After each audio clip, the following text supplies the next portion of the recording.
Rebonjour, tout à l'heure je vous ai montré la boîte qui venait d'arriver dans mes petites mains. Maintenant je vais vous montrer un petit peu tout le matériel qu'on peut trouver dans cette boîte. On va commencer par les règles du jeu. Les règles du jeu, hop, une belle table des matières, nette et efficace, hein, rien d'extraordinaire, on va passer sur le sujet. Là une petite histoire pour se mettre dans l'univers de Cthulhu. Ici, une histoire qui nous met aussi dans l'univers de Cthulhu Wars. C'est le pourquoi du comment du parce que les grands anciens ont réussi à envahir la Terre et pourquoi ils se fritent.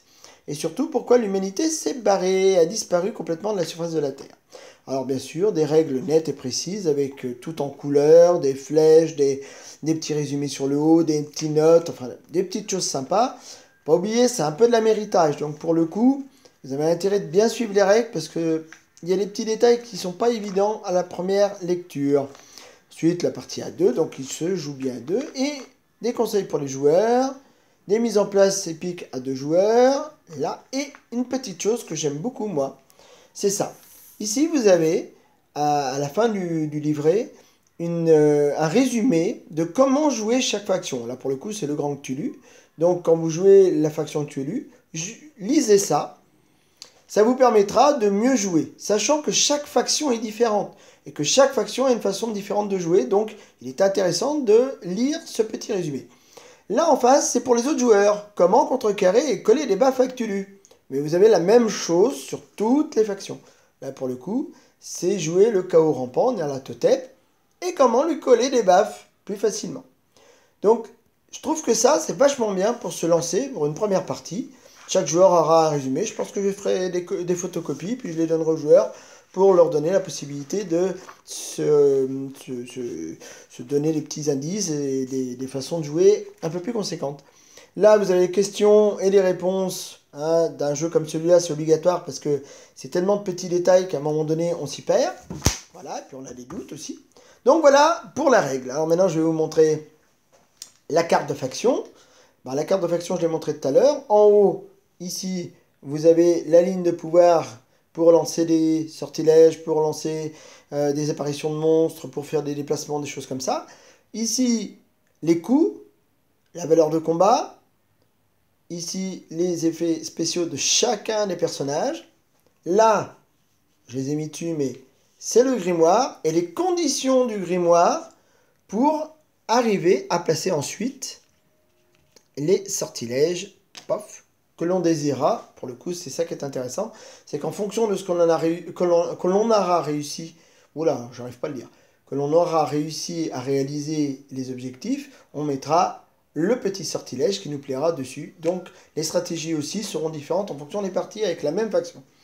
Les différentes factions, ici les pions désolation qui vont se retrouver sur les terrains à cause de Astur qui va venir carrément démolir et détruire tout ce qu'il trouvera sur son passage.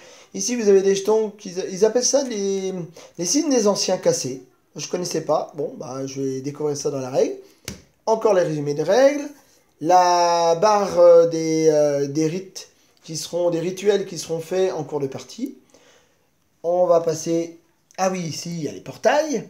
Les portails sont très importants, ils vont donner des pouvoirs aux joueurs. Alors on n'en met pas deux par ça, mais par région, on en mettra un. Et puis on mettra des petits personnages dessus, autour, pour expliquer leur situation et ce qu'ils vont nous rapporter. Donc là, vous avez la faction de Cthulhu. Là, vous avez la faction de Shib-Niggurath. Là, la faction de Nyarlathotep. Alors, il y a de la peinture, je vous le dis. Hein. Là, Astur, qui je trouve est une des plus belles de la boîte. Et puis, la carte, je serais peut-être pas assez grande, si ça va. Elle n'est pas gigantesque, je la croyais plus grande que ça, mais bon, ça suffit. Et puis, en cours de partie, eh bien, en fonction des actions qu'on va faire, nous allons poser nos petits monstres sur la table pour essayer de contrôler, gérer et faire en sorte de remporter la victoire et ainsi écraser ses adversaires. Donc, en cours de partie, voilà ce qui risque d'arriver à un moment donné. Je vais vous montrer, paf. Un combat titanesque, par exemple, pour la prise de pouvoir d'un petit cercle. Voilà, ça peut rendre des choses comme ça. Autant vous dire que c'est assez jubilatoire. Allez, je vous laisse. Maintenant, je vais aller lire les règles, parce qu'il y a quand même une belle tartine. c'est quand même du beau jeu. Là, je suis... ça fait du bien au moral. Une belle pièce comme ça. Je vais faire de la peinture. Je vous en reparlerai beaucoup, beaucoup plus tard parce que je ne sais pas trop comment je vais les peindre. Mais franchement, c'est le pied total. Allez, je vous laisse. Ciao!